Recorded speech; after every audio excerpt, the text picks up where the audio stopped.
Welcome to Season 5 of Outstanding Women Leaders, Witty and Wise Conversations. I'm your host, Katie L. Eads, founder and chief owl at Outstanding Women Leaders, professional coaching and podcast, an organization dedicated to empowering women in leadership, relationships, and life. I was on a mission to host 100 million witty and wise conversations that inspire you, disrupt the way you think, and stir your soul into aligned action. That inspiration begins with a set of rules to guide our conversation. Nobody gets to be wrong. Nobody gets to be right. Everybody gets to be vulnerable. And my favorite rule, everything is included. We do not edit here. This podcast is exactly what it needs to be in this moment in time. We've asked our guests to join us via video to allow us to create authentic connection. Eyes are the window to the soul. You will be seen here. You will be heard. There is space for you. When this conversation comes to a close, I will ask our guests 3 questions. If you've tuned in before, you know what they are. And if you don't want to miss them. So stay tuned. But enough about me. Today, I'm excited to welcome outstanding women leader, Wendy Tepley. Wendy is the founder of Success Code Consulting, where she helps real people solve real work and leadership challenges without another personality test or team building game. I'm screaming hallelujah to this. If you know me, you know. Through the lens of BG5, Wendy provides practical, personalized insights into how people are actually wired to work, lead, and succeed. The road to her consulting work began with more than a decade running a successful digital marketing agency. In that fast-paced environment, Wendy experimented with every leadership method, productivity hack, and org chart reshuffle to keep her team on track. She knew there had to be a better way to understand how people naturally operate beyond the surface-level tools everyone else was using. When her agency was acquired in 2022, she turned her attention to exploring new possibilities, and that's when she discovered BG5. Now, Wendy helps individuals and leaders who are done with the generic advice and ready for real clarity: how to make decisions, manage energy, and create success in a way that feels aligned and sustainable. Her work blends experience, intuition, and a no-fluff approach that meets you where you are, whether you're navigating a career pivot or trying to figure out why your high-performing team is stuck. Welcome, Wendy. Your Well, bio is an example of how well you can market other people as well as marketing yourself. And there's so many times, clearly you've written it for me, because as I was reading it out loud, I was just like, yes, yes, no more of this, no more. I've always said if what was out there was working, we wouldn't have more people creating new wheels for them to work. absolutely. Yeah. Nice to be here and nice to be able to share that with everybody. And it's meant to be empowering. It's meant to be a breath of fresh air, giving people hope in this chaotic time of upheaval of all generations, not just, people at the end of their career wondering what's next, or at the beginning, wondering now what? I've got the degree, I'm in my job, and it's like, doesn't really feel like where I want to be. Or, just leaders trying to get used to this new paradigm of people working remotely, people, not necessarily working for the paycheck anymore. And just how do we bring more humanity to workspaces and the culture? And that's not the pizza party and the ping pong table anymore. So there's a lot of grasping at straws and returning to, some traditional kind of ways of understanding leadership. And they do have value, and what's coming, forward has value, but it's very generic. You see so much of it that is just advice on what to do, but not really applying it to yourself. And how do I do that? How do I become a better listener? I know I need to be a better listener. I have to have more empathy. All of these things that we can read about and go to workshops, but how does that apply to me? How do I actually make that come real for me that feels aligned? Hmm. Yeah, and how do you embody it is also what I hear. Like we're starting to see a shift where leaders recognize, well, my attitude and my perception does create my reality. And so how do I shift my perspective? How do I shift what I'm thinking? But there is one thing of thinking and knowing logically that this is what you're here to do. And then there's another of feeling in your body what that is. And I'd love to hear you share a little bit about your story of feeling in your body, trial and erroring your way through marketing, and then Um, 2022, a huge shift. If you could just take us back a little bit, and maybe weave in how you bring in the intellect, but also bring in the body. Wow. Well, yeah. I had so many things I was going to say in there, gone, but uh, I think the dilemma for a lot of businesses is, you still have to keep the cash register going and the lights on, and we've got to do all this personal work. And how do we balance all of this? And this is what we struggled with. And my former agency was getting that momentum, keeping that momentum going, making sure not only that the work was being done, but people were happy, and the needle was actually moving. And how could we get it moving at a consistent pace? And it was we would then all of a sudden, stop everything, and we've got to, regroup. We've got to do something different because this isn't working. And we would spend so much time either on EOS or, more software systems, and build it, build it, build it. This is the magic bullet that's going to help us. And it wouldn't, in all honesty, it wouldn't ever really get off the ground, to be perfectly honest. But we had spent an enormous amount of time and, built up the team about things. So you kept riding this sort of like wave of, we're up, we're down, we're up, we're down. And it's hard. It's hard mentally as a leader to get motivated to come in and try and figure things out.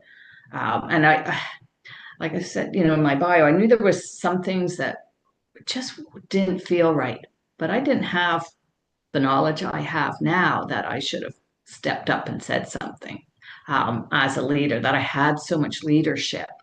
We were just so dysfunctional when I look back at it. So um, knowing that what I have now and the tools I have now to help teams um, align better. On my website, I said, your team's not dysfunctional; it's just misaligned.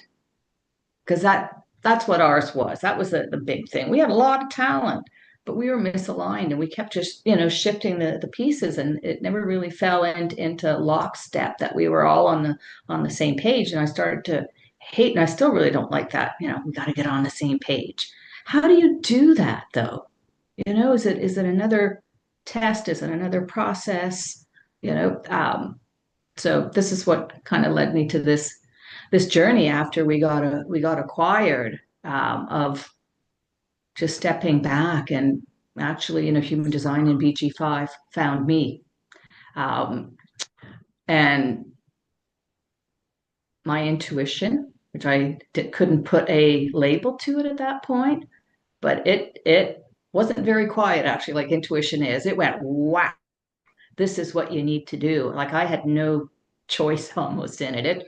It pulled me into the computer that day when I saw it. And my hands were signing me up, and my credit card was going in. And that's how I met Katie, actually. I was in the foundation course of BG5. And yeah, it's just been a fascinating journey. And learning about myself and how to trust that intuition, and looking back at times when I didn't use that body intelligence to make these decisions. And then when I've learned even more about all the business skills and started looking back at possibly what the makeup of our team was. And I knowing that I have planning and administration, and I always felt I should be over there. I would see these tasks being given to other people. And I go, oh boy.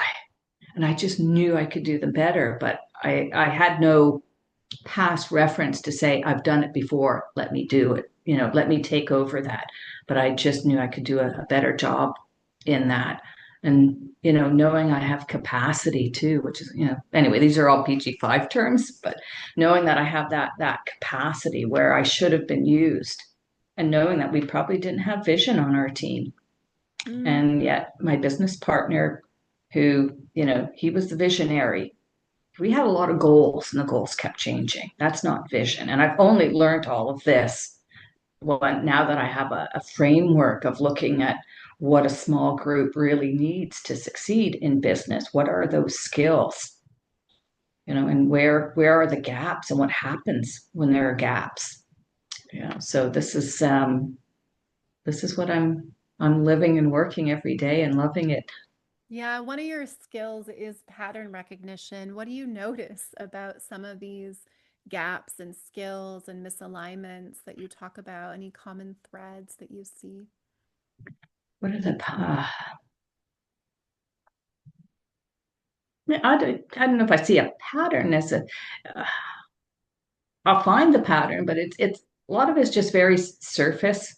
It doesn't, yeah, it's just too surface. You got to look deeper than surface at this, and it's one of the things I'm really good at, and I've learned it's actually part of my chart is, seeing this big picture, seeing what's on the margins, you know, and then being able to hone in and focus. So, you know, taking it all in at once, but really honing into what's going wrong. That's the pattern. Like, how do those two pieces relate?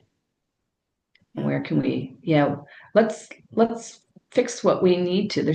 We don't, we don't have to fix it. I mean, not everything is broken.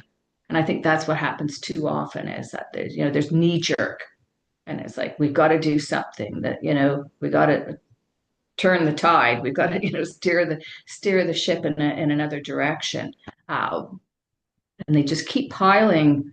I'm, like band-aids, things on top of another, and you've got this big mess at the end. So that's what I'm really good at seeing is like, where are all these pieces and what's really working and what's not. Hmm. Yeah, as you were talking, what's that misalignment word that you used before? What comes to mind for me is that big Google study they did on cloud on what creates high performing teams. And their conclusion was we can't replicate high performing teams. And I'm like, well, of course you can't, because you're doing it from logic and data and numbers and without recognizing that logic will take you in a full circle and bring you right back to astrology and what time you were born so that you can understand what the ancient people knew that I studied in my degree in history, which is patterns. And there is no randomness. I love science and they're random trials. I'm like, it can't be random. The Yeah. minute you observe something, like physics has told us this, the minute you observe something, you have changed the results. So there is no random. Hmm. Um, what's interesting to hear you as a leader, kind of as a 3-5, like, bumping your way into things and trial and error, as a 5-1 for me, my lived experience, this is a beautiful part about arrogance, which is what comes with the 31 when you're not aligned, is I was too arrogant to not know that I wasn't supposed to be a leader at 23. Oh. I was recognized, I was given a director title. And so therefore I was a leader. There is a fine line, I think, between arrogance and humility that we don't quite recognize and hold, Mm. right? Humility does not say, oh, I'm probably too young. That no. And arrogance also doesn't say, I am arrogance is not necessarily what we always think it is. Oftentimes feeling like you're an imposter is actually you just being arrogant. Hmm. Versus just owning that you're a leader. And so I have been in so many leadership positions, and I would say the only real arrogant one was when I wanted to be the captain of the tennis team because I wanted a nickname. It's a true story. Yeah, and my leadership is a very quiet kind of leadership. So now that I understand it and I look back, um, all the instances where, you know, leading without a title, it doesn't mean that I was heading up any department or any team or anything like that. But people have always looked up to me to the way I do things and wanted to know how I do things and try and emulate it. And it's like, I don't know why, you do it your way. And I still actually, that's an interesting point in the marketing firm that I have now, and even in my other marketing firm was, we'd have young people come on our team and I'll teach you what I know, but I want you to take it and make it better, improve on it. So I will lead, but not be out front and everybody behind me. Like I'll be your cheerleader behind and I'll help guide you where you need to go with the wisdom that I have. But I love nothing more than seeing somebody, take what I've taught them and improve on it. I, I and I'm still struggling as to why that doesn't always happen. And, we talked earlier about, intimidating people, of they figure when I say it, there's this authority to my voice, and if they try and improve on it, they'll, I don't know if they figure I'm gonna, look at the back of my hand or what it is. I'm really a very warm and open person, but so that's a fine line between being that leader, encouraging people, and wanting them to excel. But Yeah. I'm still figuring that one out. Well, what you've really pointed out there is that leadership is about becoming yourself. And you can't intimidate someone that is trying to become themselves. You can only intimidate people that Mhm. are trying to please you or that are trying to be recognized by you. And this is where I think our real work as leaders shows up is we aren't saying, "Here, let me show you how I did it." In fact, how I did it will never be like how anybody else did it. I would never tell someone, "Oh, just turn 23 and you'll be a director." Hmm. Hmm. I was a tennis coach, and then I was pulled in to say, "Would you like to be on the administrative team and be a director of student activities?" And I was like, "Absolutely, I would love that." But I would not tell someone necessarily that that is your path. And I think that's part of Hmm. recognizing, am I working with someone that truly can develop my talent as a leader? Or am I working with someone that can only take me to where they've gone because that's the path they think leaders need to walk? Such a good point too, and that might have been some of the stuff that was happening in my former marketing agency as well, as to not giving enough um, authority to Mm, people. And I've seen this all the time in families and other things, especially family businesses where they want, the kids to take over. But there's strings attached to it. And every time they make a move, they're either very tentative about it, looking for that recognition, that approval. That's not really passing the torch. And I think we did that a little bit too in my former marketing. We wanted people to step up to the plate and be those leaders and, bring their ideas to the table. But then that wasn't the vibe that was going out. So that's another thing that I can help teams with is that, that unspoken. Like, yeah, you're saying, we're going to hear your voice, but are we really? And mm, how does everybody communicate on your team?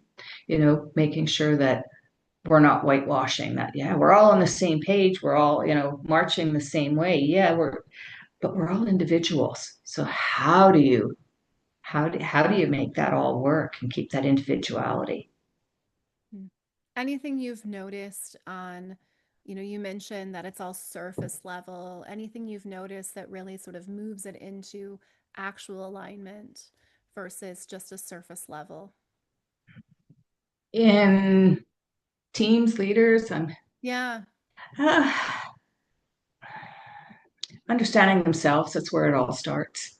Mm, They really have to understand who they are. Um, and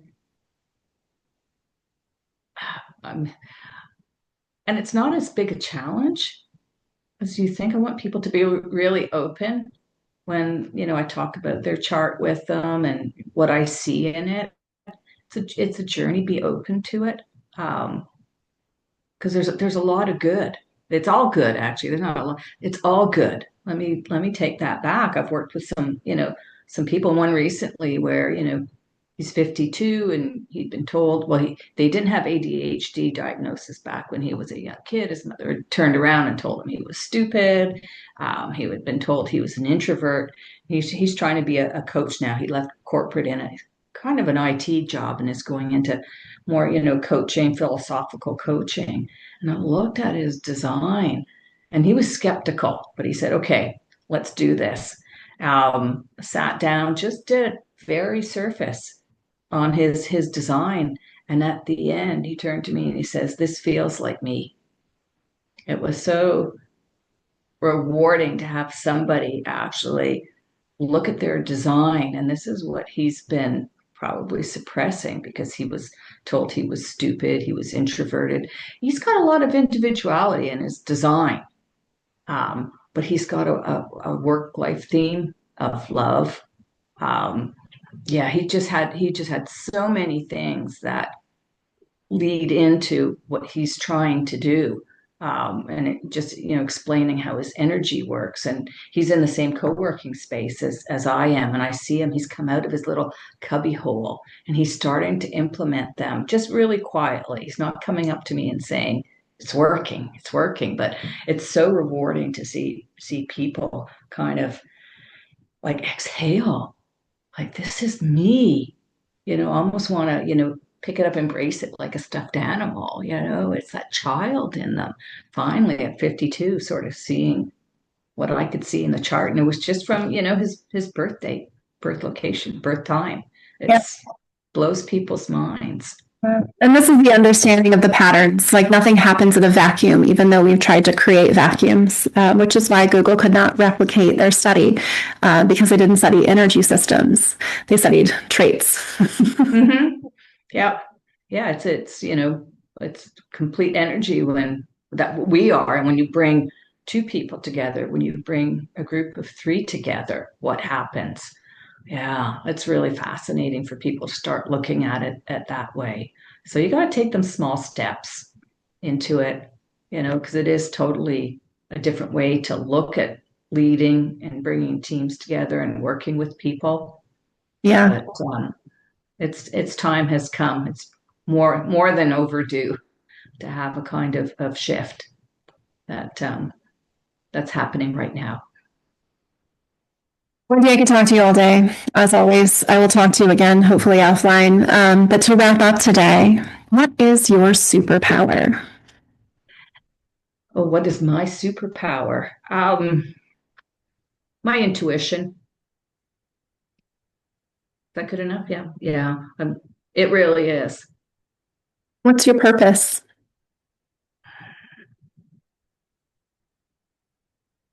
To help people be happy doing what they're doing, fulfillment, to serve. Number one goal, see people smile. Favorite question I ask people, what's next for you? what's what's next for me? Like, Maybe it's some type of workshop here at the Elms Inn. I don't know. well, yeah. What's next for me? I would, yeah. First of all, doing podcasts like this, absolutely. Doing it on a bigger stage, oh my goodness. Yeah, I'll be there in a flash. Yeah, to get to be able to get up and speak and spread my knowledge. Yeah, I would. Yeah, love to be hired to do that. Manifesting it here, folks. Please give my guests the last word to leave our audience with, just the last piece of wisdom, nugget of knowledge that you'd like them to hear.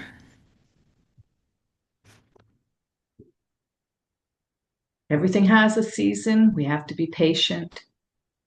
We can't get caught up in the chaos that's happening right now. It will pass. So stay grounded. You know, nothing stays the same forever. So just hang on tight. We're moving to some really good times.